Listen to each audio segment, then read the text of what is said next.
Donc nous saluons tous les enfants de Dieu, nous saluons tous ceux qui prendront part aussi à cet audio. Que la paix, la grâce et la bonté de notre Dieu vous soient multipliées dans le nom de Jésus-Christ. Nous sommes toujours sur notre enseignement intitulé que nous avions intitulé comment déjà? Comment? Les liens selon la Bible, ok? Les liens selon la Bible. Donc nous poursuivons notre marche. Donc nous avons vu qu'un lien, c'est tout ce qui joint, c'est tout ce qui attache, c'est tout ce qui unit ensemble ou qui lie des choses ou des personnes. Ouais, pour assembler. Le but, c'est toujours pour assembler, pour joindre, hein, pour resserrer, ok? Pour maintenir ensemble. Ouais. Et nous voyons aussi que le lien de l'esprit, ouais, l'esprit t'oblige, l'esprit te pousse, l'esprit te force, l'esprit te contraint à faire certaines choses. L'esprit t'oblige, t'engage, te presse. Parce que l'esprit aussi peut te presser au-dedans de toi. Ok? Donc, tous ces aspects-là, ce sont des éléments qui sont importants et qui peuvent nous permettre de comprendre davantage, en fait, aussi la pensée que nous sommes aussi en train de pouvoir essayer de pouvoir développer dans cet enseignement. Donc, voilà. Nous allons prendre quelques autres écritures. Donc, nous avions vu, hein, dans un premier temps, que les liens de malédiction, de condamnation, de limitation, de quel lien on peut parler encore? On peut parler des liens de malédiction, les liens de famille, toutes ces choses-là, vous voyez, peuvent agir dans la vie du païen, c'est-à-dire celui qui n'a pas connu Jésus, peuvent agir avant la croix, mais à la croix, vous voyez, ces choses-là ont pris fin. Maintenant, ces choses-là aussi prennent fin dans la vie de ceux qui se conforment à la parole, dans la vie de ceux qui se repentent sincèrement. Parce que Proverbe 28, verset 13, si celui qui cache ses transgressions ne prospère point, mais celui qui les confesse et les délaisse obtient la miséricorde. Okay? La miséricorde, c'est la faveur de Dieu, c'est la grâce de Dieu. Vous voyez? Donc la grâce, c'est ce dans quoi nous sommes. Mais quand tu caches des choses, quand tu gardes des choses, c'est alors que ces choses-là peuvent aussi se manifester. Voilà pourquoi quand tu te repens, tu ne te repens pas devant un homme, mais tu te repens devant Dieu. Ouais? Tu te convertis, tu te détournes pleinement de cette voie-là, tu verras que Dieu t'accordera sa grâce. Mais si éventuellement tu gardes des choses, ben ces choses-là vont toujours être une porte par laquelle l'ennemi pourra entrer pour pouvoir porter atteinte à ta vie. Voilà pourquoi certaines personnes, dans un langage humain, vous voyez, si on peut dire cela ainsi, les gens parlent de lien mari de nuit, femme de nuit, vous voyez, toutes ces choses-là. Mais en réalité, nous croyons que ce sont simplement des démons. Vous voyez, des démons, parce que nous avons laissé des portes ouvertes. Tu vas voir que dans la nuit, comme ça, tu te souilles sur toi-même. Tu ne comprends pas, oh, qu'est-ce qui m'est arrivé? Ben oui, parce qu'en fait, tu ouvres des portes. Ouais, tu te réveilles, tu es mouillé. Tu ne comprends pas pourquoi. Parce que tu as laissé des portes à l'ennemi. Tes pensées. La Bible nous dit que tout votre être. 1 Thessaloniciens chapitre 5, verset 23. Retenez bien cette écriture. Je prends l'écriture. C'est très important d'avoir ces versets-là. Parce que tous ces versets, même si aujourd'hui vous ne comprenez pas tout, mais Dieu permettra que même en grandissant, Dieu vous rappellera ces choses. Vous comprenez? Vous rappellera ces choses-là. Et vous comprendrez en fait toutes les choses que nous pouvons dire. Vous voyez? Donc 1 Thessaloniciens chapitre 5, je prends à partir du verset 23, même 19. Je prends à partir du verset 19. Excusez-moi, on peut même monter encore un peu plus haut. Veuillez m'excuser. On va prendre à partir du verset 17. Soyez toujours joyeux. Soyez 16. Soyez toujours joyeux. Priez sans cesse. En toutes circonstances, rendez grâce, car telle est à votre égard la volonté de Dieu en Christ Jésus. Ouais, c'est des choses qu'on doit s'efforcer, s'entraîner à faire, rendre grâce en toutes circonstances. La Bible nous dit quoi?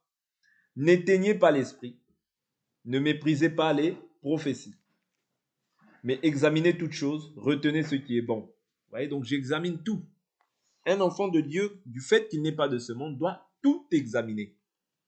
Vous voyez, mais retenir simplement ce qui est bon. Je ne retiens pas le mal. Voilà pourquoi je vous ai toujours dit que même dans un comportement, dans une attitude d'une personne, je prends le bien de la personne. Je ne prends pas le mal. Parce que le mal, là, ce n'est pas de Dieu. OK? Abstenez-vous du mal sous toutes ses formes. Que le Dieu de paix vous sanctifie lui-même tout entier. Que tout votre être, l'esprit, l'âme et le corps, soit conservé sans reproche à l'avènement de notre Seigneur Jésus-Christ. Celui qui vous a appelé est fidèle et c'est lui qui le fera.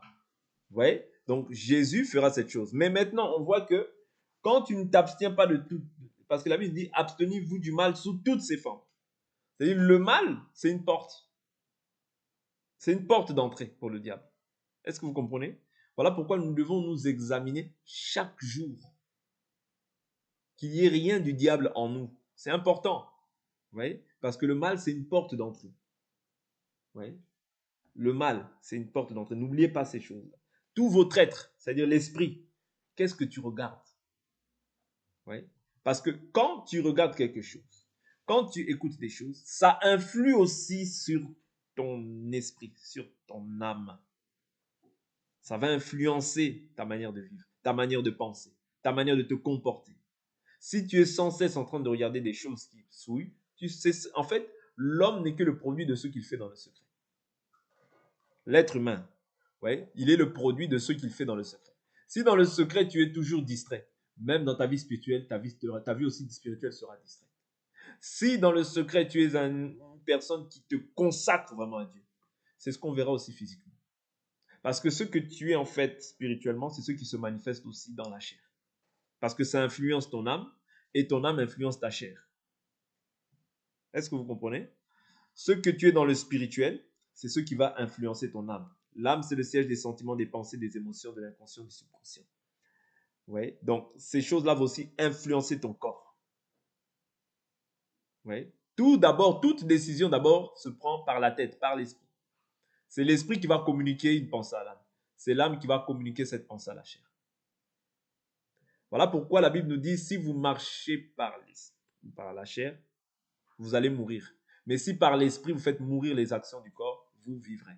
C'est-à-dire, pour faire mourir les actions du corps, il faut impérativement que ton esprit soit influencé, vous voyez, par des choses d'en haut.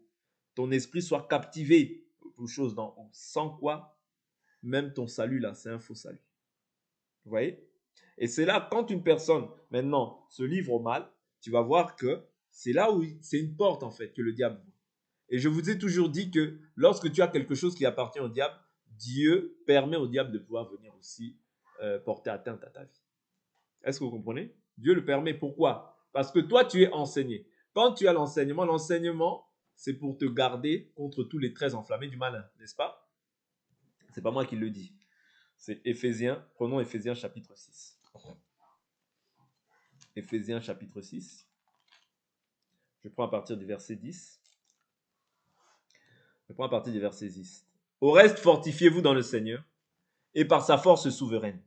Revêtez-vous de toutes les armes de Dieu. Ah, donc s'il y a des armes de Dieu, il y a aussi les armes du diable. On est d'accord? Ouais. Il y a aussi les armes du diable. Afin de pouvoir tenir ferme contre les manœuvres du diable. C'est-à-dire que le diable effectue des manœuvres pour pouvoir te déstabiliser, pour pouvoir te détruire, parce qu'il rôde tout autour de nous, cherchant qui dévorer. Ok? Car nous n'avons pas à lutter contre la chair et le sang, mais contre les principautés, contre les pouvoirs, contre les dominateurs des ténèbres d'ici-bas, contre les esprits du mal dans les lieux célestes. C'est pourquoi prenez toutes les armes de Dieu. Si tu ne prends pas les armes de Dieu, tu vas forcément prendre les armes de l'adversaire. Ok?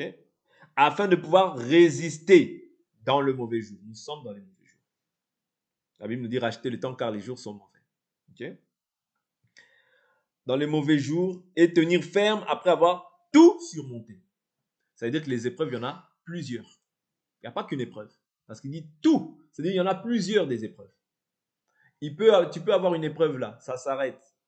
Ça paraît comme si tout allait bien. Une autre épreuve survient, ça s'arrête. Ça paraît comme si tout était bien. Mais une autre épreuve survient, ça s'arrête. Vous comprenez? La vie d'un enfant de Dieu n'est pas forcément stable comme ça. Non. Vous voyez? C'est-à-dire, c'est des moments tu peux être bien, des moments tu es dans des combats. Des moments tu peux être bien, dans des moments tu es dans des combats. Mais il faut tout surmonter. Tout. Parce que je vous dis toujours que nous ne combattons pas pour la victoire, mais dans la victoire. La victoire, elle nous a été accordée où? par Christ, ou à la croix de Golgotha, vous voyez, il a livré les principautés, les a dépouillés et a triomphé d'eux en spectacle. Il a triomphé d'eux, en les exposant. Vous voyez, ça c'est Colossiens qui nous parle de ça. Ok?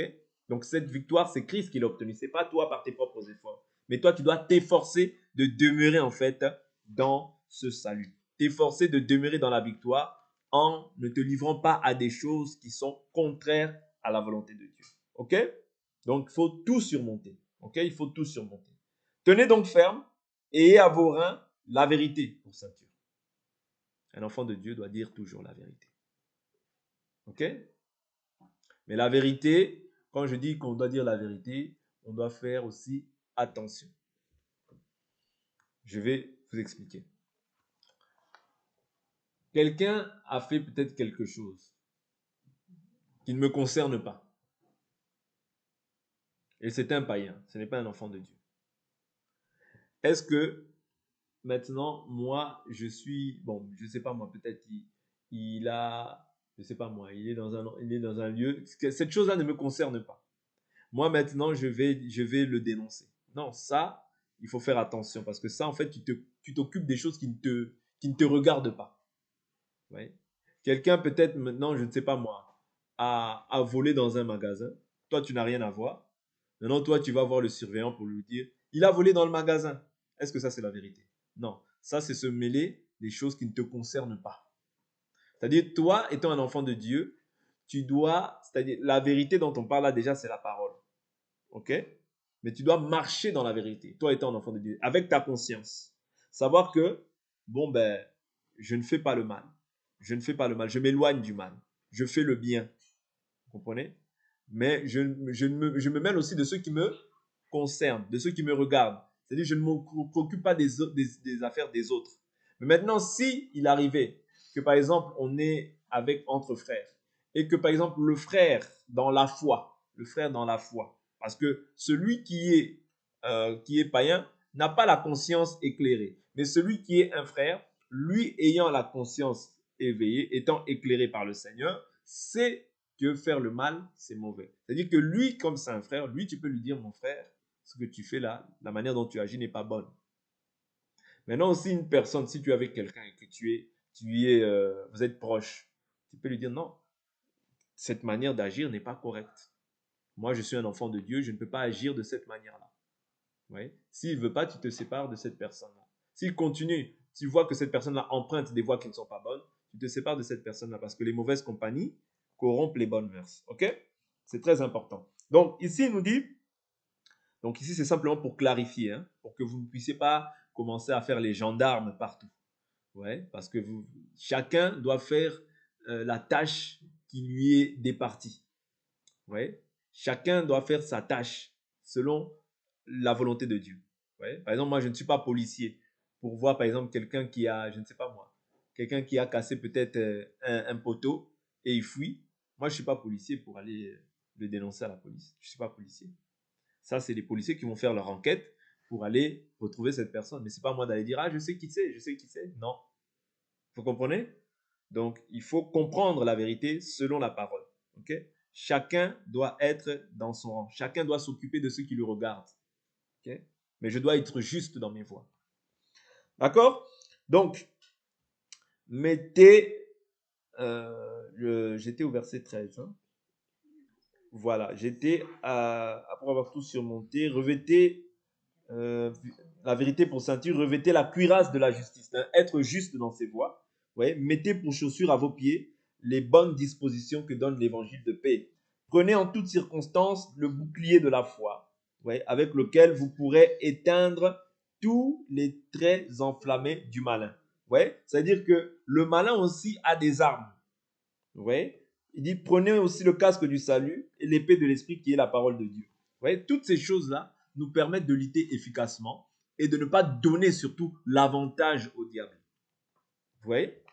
Parce que c'est par ce moyen-là, en fait, que lorsque tu laisses l'avantage au diable, c'est par ce moyen-là qu'après, tu vas voir que le diable a l'avantage et qu'il peut maintenant agir, porter atteinte à ta vie. Pourquoi? Parce que la porte s'est ouverte. Mais si, en fait, toutes les portes sont fermées, comment il pourra rentrer? Il va simplement rôder, mais il ne pourra pas rentrer. Il va chercher une brèche. Mais tant qu'il n'y a pas de brèche, c'est impossible pour lui de pouvoir accéder. Parce que la brèche, en fait, c'est le moyen par lequel le diable veut commencer à détruire. Vous voyez? Mais lorsque la maison est bien bâtie, lorsqu'il n'y a pas de brèche, il est impossible que le diable puisse accéder à la maison que tu es. Parce que toi, tu es le temple de Dieu. Et l'Esprit de Dieu habite en toi. Voilà pourquoi tu dois t'examiner chaque jour pour voir si tu es dans la foi. C'est très important. Sans quoi, tu laisseras l'avantage au diable. Prenons une autre écriture. Donc, nous avons vu Paul qui a parlé de lié par l'esprit, c'est-à-dire que soit on est lié par le diable, soit on est lié par Dieu. Quand tu es lié par le diable, quand tu es enchaîné par le diable, nous avions vu dans Marc chapitre 5 que tu es sous l'emprise du diable. Mais lorsque maintenant le Seigneur te délivre, qu'est-ce qui se passe? Nous avions vu chez le démoniaque qu'il était assis, vêtu et dans son bon sens. Assis, nous avions vu comme le fait de pouvoir écouter la parole, parce que plusieurs, par exemple dans Luc chapitre 10, verset 38, on voit Marthe et Marie qui étaient, l'une qui était assise au pied de Jésus, mais l'autre qui s'occupait en fait du service. Vous voyez? Et Jésus lui dit, Marthe, Marthe, tu t'inquiètes pour peu de choses. Marie a choisi la bonne part, celle qui ne lui sera jamais ôtée. La part qu'elle avait choisie, c'était laquelle? D'écouter la parole. Parce que c'est cette part-là qui ne te sera jamais ôtée. C'est une part, vous voyez, que tu prends. Le fait d'écouter la parole, ne crois pas que c'est en vain. Parce que cette parole-là, elle a pour but de te rendre sage. Cette parole a pour but de te sanctifier. Là où peut-être tu t'écartais, Dieu peut parler de quelque chose qui te concerne pour pouvoir te ramener toujours sur le chemin de la vérité. Parce que tout ça, lorsque en fait le mal progresse dans le cœur, qu'est-ce qui se passe? C'est donner toujours l'avantage au diable. Voilà pourquoi Dieu, dans sa miséricorde et dans sa bonté, permet toujours que nous ayons ces partages-là, simplement pour nous recadrer. Pour nous recadrer. Pas pour nous perdre, non, mais pour nous recadrer par amour. Parce que même dans la nature comme ça, si tu vois que ton enfant ou ton enfant emprunte des mauvaises voies, tu ne vas pas le laisser. Vous comprenez? À moins que tu ne l'aimes pas. Mais si tu dis, oh ben, cet enfant-là, il fume, oh ben, c'est pas grave. C'est-à-dire que toi, tu n'aimes pas ton enfant. Ton enfant, il est ivrogne. Oh ben, ça, c'est pas grave, de toute manière, il est comme ça. Ça veut dire que tu n'aimes pas ton enfant. Parce que toi, en tant que parent, tu dois faire tous tes efforts pour qu'il y ait un changement dans la vie de cet enfant. Vous comprenez? C'est la même chose. C'est de la même manière que Dieu agit avec nous par le moyen de sa parole. C'est simplement pour nous ramener. Des fois, ça peut faire mal, mais c'est simplement pour nous ramener à de bons sentiments en Christ Jésus. Parce que Dieu étant un Père, sait ce qu'il y a de bon pour chacun d'entre nous et il a disposé le royaume pour nous. Vous voyez? C'est-à-dire que nous sommes déjà dans le royaume, mais nous devons maintenant nous efforcer à demeurer dans ce royaume. Comment? En vivant la vie de la parole.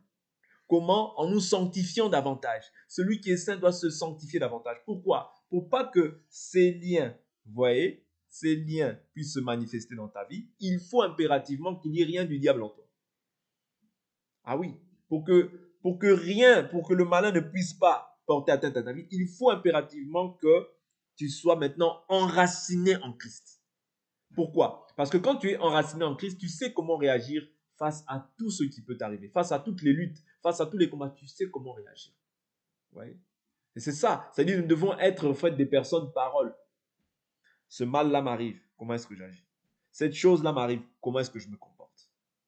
Ouais. Vis-à-vis du mal, comment est-ce que je me comporte? Comment est-ce que je prends la chose? Ouais. C'est ça que Dieu attend de nous, que nous soyons réellement des personnes paroles. C'est-à-dire que tout ce que je pose comme acte, que je puisse le poser selon la parole. Une personne avertie, c'est ça. C'est-à-dire une personne qui sait comment se conduire. Être à même de pouvoir distinguer ce qui est bien et de ce qui est mal. C'est ça qu'on appelle une personne faite.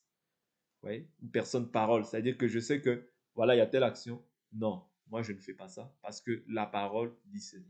La parole dit cela. Vous voyez? C'est comme ça, un enfant de Dieu. C'est-à-dire qu'il marche selon la parole. C'est là que tu seras agréable au Seigneur, en observant la parole, parce que c'est la parole qui est la vérité. Dans la vie de l'homme, dans l'homme, il n'y a rien de bon, mais c'est la parole seule qui est la vérité. Ok? Donc retenons ces choses-là, c'est important. Nous voyons aussi, je vais prendre aussi une écriture qui m'est venue à l'esprit tout à l'heure. Je ne sais pas si je vais la trouver, je sais que c'est dans Matthieu. C'est dans Matthieu, que Dieu me fasse grâce de trouver cette écriture.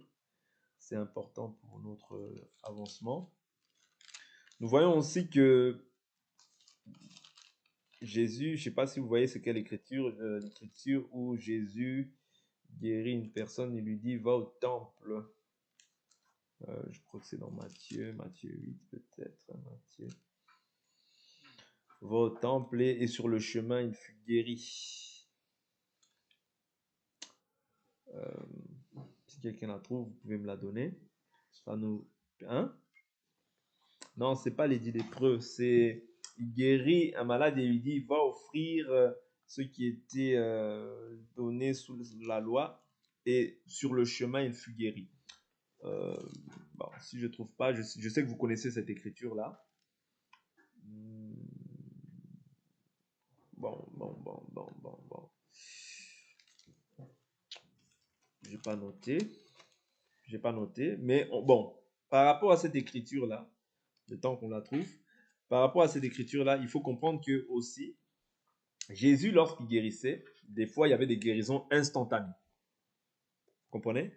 Il y avait des guérisons instantanées. C'est-à-dire que la personne était délivrée sur le moment. Ouais, sur le moment, la personne recevait sa guérison. Mais il y avait des gens aussi ouais, qui étaient guéris dans la marche. Vous comprenez? Ça veut dire que même lorsqu'on voit dans Jean chapitre 9, il y a des guérisons aussi qui étaient pour la gloire de Dieu. Parce que dans Jean chapitre 9, il est dit quoi? Il est dit, les apôtres lui posent une question. Est-ce lui qui a péché ou ses parents pour qu'il soit né aveugle? Il dit non, ce n'est ni lui ni ses parents, mais c'est pour que la gloire de Dieu soit manifestée. C'est-à-dire, il y a des guérisons aussi qui sont pour la gloire de Dieu. Dieu permet qu'une personne puisse naître de la sorte, mais que Dieu sait qu'à tel jour, à tel moment, à telle heure, telle année, cette personne-là, il va la guérir pour sa gloire. Pourquoi? Pour que plusieurs se repentent et qu'ils voient en fait la main de Dieu au travers de lui. Et même que ceux qui ne se repentent pas, en fait, que cela soit pour eux une condamnation. Parce que lorsque tu vois un miracle, un prodige, c'est dans le but que tu te repentes. Parce que tous ces miracles ne sont pas faits pour la gloire d'un homme. Non. Tous les miracles qui sont effectués même par les apôtres, c'était pourquoi? C'était pour qu'une grande foule se repente et qu'ils puissent parvenir à la repentance et qu'ils comprennent que oui, effectivement, Jésus-Christ est vivant. Vous comprenez? C'est-à-dire les miracles n'étaient pas faits pour pouvoir attirer la gloire sur les hommes, mais les miracles sont donnés pour pour édifier l'Église, mais dans l'Église, nous savons que les morts peuvent ressusciter. Dans l'Église, nous savons que Jésus guérit. Dans l'Église, nous savons que Jésus chasse les démons. Dans l'Église, nous savons parce que c'est les miracles qui accompagnent ceux qui ont cru. Mais maintenant, pour les païens, vous voyez, eux, c'est afin qu'ils puissent se repentir et qu'ils puissent croire en fait que Jésus-Christ est vivant. Vous voyez, donc c'est très important. Donc, il y a des guérisons qui peuvent être instantanées. Il y a des guérisons qui le sont pour la gloire de Dieu. Il y a des guérisons qui peuvent aussi s'obtenir dans la marche. Vous voyez? Ça veut dire qu'on ne peut pas se dire, bon, ben, on a prié une fois, ça ne l'a pas fait, bon, ben, on laisse. Non, dans la marche aussi, vous voyez, lorsqu'il alla au temple, il se lava les yeux, je crois, et puis il fut guéri. Vous comprenez? Donc, il y a diverses sortes de guérisons. Dans la diversité d'opérations, Dieu agit comme il veut. Vous voyez, dans la diversité d'opérations, Dieu agit comme il veut. C'est-à-dire, il peut te délivrer. Bien sûr, nous croyons que quand tu te repens, tu confesses, Dieu te délivre.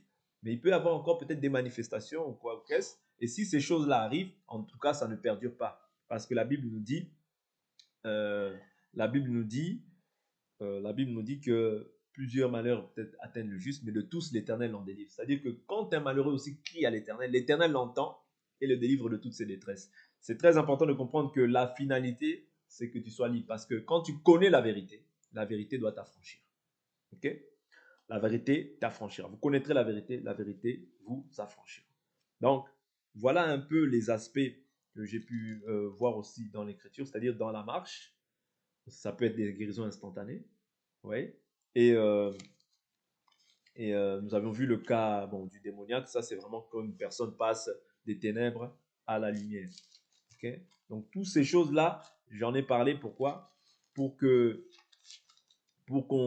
voie en fait que, voilà, en Christ Jésus, lorsque tu t'es vraiment bien repenti, lorsque tu as vraiment, t'as pris le temps d'une sincère repentance, vous voyez, tu t'es converti, il n'y a pas lieu que pour toi, pour ta vie, il y ait ce qu'on appelle des liens ou des malédictions, des condamnations, des freinages, des blocages, tout ce que les gens peuvent inventer et dire par la philosophie humaine, ouais, mais qui ne tient pas en fait comme fondement en fait au niveau de la parole de Dieu. Ouais, donc voilà, toutes ces choses-là, ce sont simplement les philosophies des hommes. On va prendre quelques écritures encore pour pouvoir Romains, je prends Romains, le livre de Romains qui va nous aider. Romains, je prends chapitre. Je prends Romains chapitre 7. Je prends Romains chapitre 7 à partir du verset 14. Non, verset 13. Ce qui est bon est-il devenu pour moi la mort? Certes, non, mais le péché, afin de se manifester en tant que péché, a produit en moi la mort par ce qui est bon, afin que par le commandement, le péché apparaisse démesurément péché. Nous savons en effet que la loi est spirituelle, mais moi je suis charnel, vendu au péché. Car ce que j'accomplis, je ne le comprends pas. Ce que je veux, je ne le pratique pas. Mais ce que je hais, voilà ce que je fais. Si ce que je ne veux pas, je le fais, je déclare d'accord avec la loi qu'elle est bonne. Maintenant, ce n'est plus moi qui accomplis cela, mais le péché qui habite en moi. Vous voyez, le péché habite en chacun d'entre nous. Voilà pourquoi personne ne peut dire que moi je suis parfait de chez parfait. Le seul parfait, c'est celui qui a été trouvé juste devant Dieu, ce n'est que Jésus. Ouais, mais nous devons nous efforcer à vivre une vie de sainteté. Mais la sainteté ne veut pas dire que je ne peux pas manifester une œuvre dans la chair. Il peut arriver, vous voyez, que je manifeste une œuvre dans la chair, mais néanmoins je dois m'en repentir. Vous comprenez? Donc c'est ça. Parce que tant que nous sommes dans cette chair, la Bible nous dit quoi? Nous sommes éloignés du Seigneur. N'oubliez pas ça. Donc si ça arrive, le but ici, ce n'est pas de dire, oh, cette telle personne est devenue comme ça et moi je suis spirituel. Non, c'est faux. Vous voyez? Parce que toi aussi tu branches d'une manière ou d'une autre. Vous voyez? Parce que si tu agis comme ça, tu es comme le pharisien et le péager. Je jeûne 2 fois la semaine. Je donne la dîme de tous mes revenus. Je ne suis pas comme. Vous voyez? Et quand tu sors, vous sortez de la prière tous les deux, l'autre il est justifié, mais toi tu restes avec ton péché. Pourquoi? Parce que tu veux t'élever au-dessus des autres. Or, on ne s'élève pas au-dessus des autres. On s'abaisse, on s'humilie. C'est-à-dire, on compatit. Ouais. Parce que toi aussi, tu aimerais que quand tu es dans cette situation, on puisse compatir à ta difficulté et te relever. C'est ça le but de l'évangile. Le but de l'évangile, ce n'est pas de se diminuer. Le but de l'évangile, ce n'est pas de dénigrer l'autre. Le but de l'évangile, c'est de nous supporter, même avec nos faiblesses, et de relever. La Bible nous dit que le fort supporte le faible. Vous voyez? Le fort doit supporter le faible. Le fort ne peut pas s'élever au-dessus du faible. Vous voyez? Parce que nous tous, en réalité, nous sommes faibles. Ce n'est que Christ qui est fort. Parce que c'est lui qui n'a pas péché. Toi, d'une manière ou d'une autre, tu bronches. Vous voyez? Donc, ne nous élevons pas en ayant des sentiments qui ne sont même pas conformes à la doctrine, qui ne sont pas les sentiments qui étaient en Christ. Vous voyez? Ayons en nous les sentiments qui étaient en Christ. Les sentiments de pouvoir compatir. Les sentiments de pouvoir, même si c'est une personne qui a fait des années dans la foi, il peut arriver que tu bronches, il peut arriver que tu parles, il peut arriver que je n'encourage pas ici quelqu'un à pouvoir pratiquer ces choses-là. Mais si ça arrivait, ne t'accable pas, ne te culpabilise pas, repens-toi seulement. C'est ça que Dieu attend de toi. Que tu te repentes, que tu changes d'attitude et que tu reviennes à lui de tout ton cœur. Que tu reconnaisses que l'acte que tu as posé est mal vis-à-vis du Seigneur et tu reviens à lui. C'est là que Dieu va t'agréer. Vous comprenez? Donc le but, ce n'est pas la condamnation, loin de moi. Ouais, mais le but, c'est vraiment d'avoir une foi saine. Ouais, une foi saine, une foi que Dieu agrée. Ouais, un comportement, une attitude que Dieu agrée.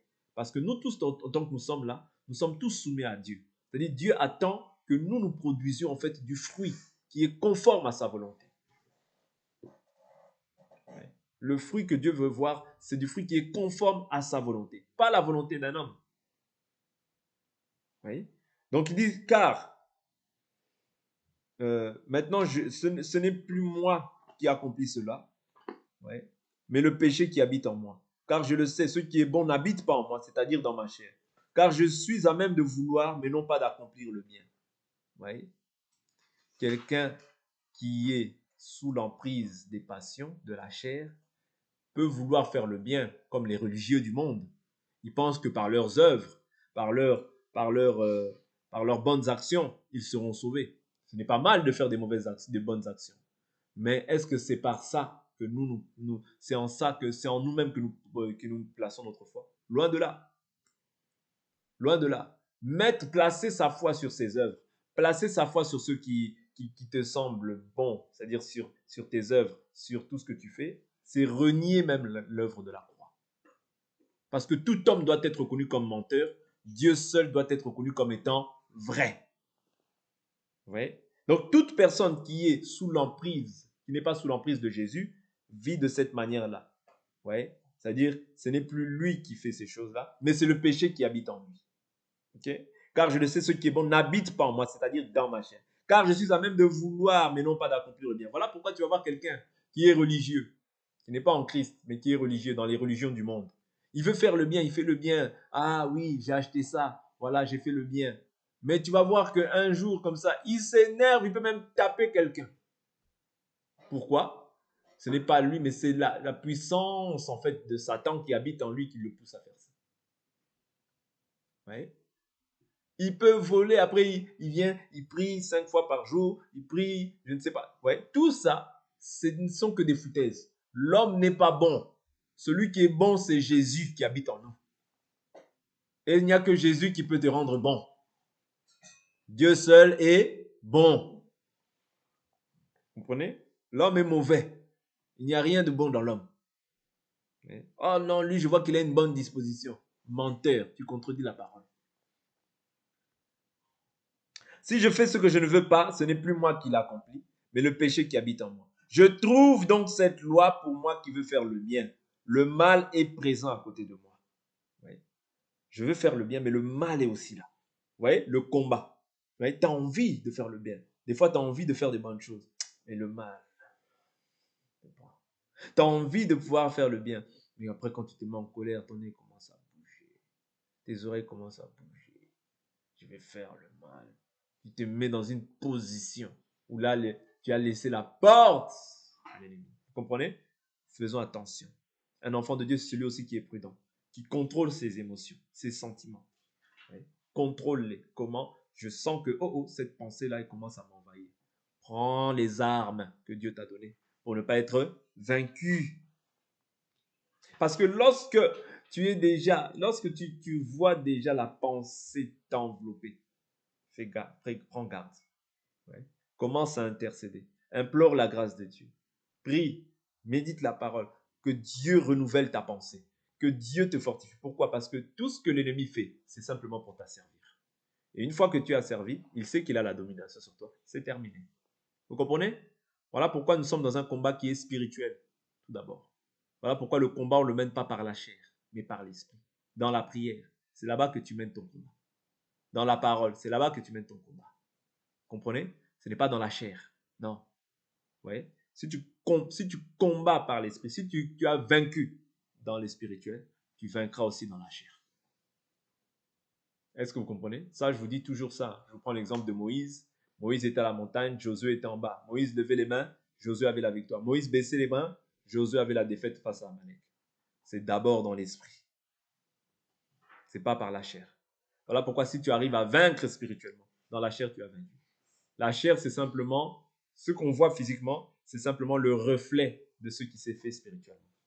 Quand Dieu dit que la terre soit, que la lumière soit, et la lumière fut, est-ce que c'est la lumière qui s'est autoproclamée ou c'est la parole qui a engendré la lumière? C'est la parole qui a engendré la lumière. Est-ce que vous comprenez? Voilà pourquoi c'est ce que tu feras dans le spirituel qui fera ce que tu es dans le naturel. Est-ce que vous comprenez? C'est ce que tu feras dans le spirituel qui fera aussi ce que tu seras dans le naturel. Tu n'es que le fruit de ce que tu fais dans l'esprit. Si ton esprit est distrait, tu seras aussi distrait dans la chair, comme je l'ai dit au début de cet enseignement. Ok? Je vais continuer. Il dit, car je prends plaisir à la loi de Dieu dans mon fort intérieur, mais je vois dans mes membres une autre loi qui lutte contre la loi de mon intelligence et qui me rend captif de la loi du péché. Vous voyez? Qui te rend captif de la loi du péché. Et qui est dans mes membres, malheureux que je suis, qui me délivrera de ce corps de mort. Waouh! qui me délivrera de ce corps de mort. Mais il dit quoi? Grâce soit rendue à Dieu par Jésus-Christ notre Seigneur. Ouais. La grâce, elle est rendue à Dieu par Jésus-Christ. Ainsi donc, par mon intelligence, je suis esclave de la loi de Dieu. Tandis que par ma chair, je suis esclave de la loi du péché. Deux lois. La loi de l'intelligence, ouais, ou la loi de Dieu, par mon intelligence. Mais par ma chair, je suis esclave de la loi du péché.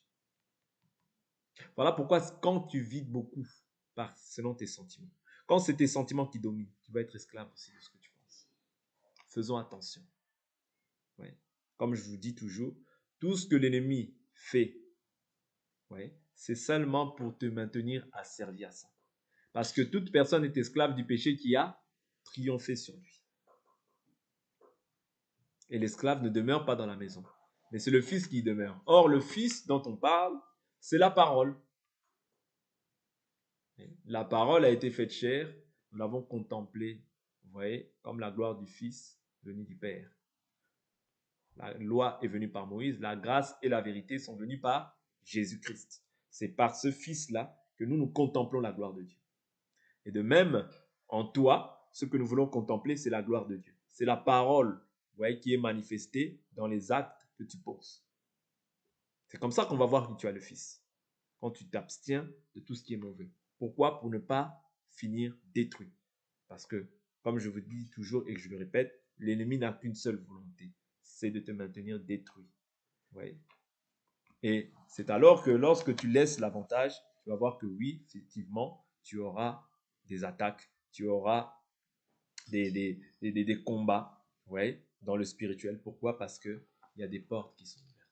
Donc, c'est vraiment ces choses-là aussi à laquelle nous devons vraiment veiller et prêter attention, afin de ne pas être sous le joug de l'adversaire.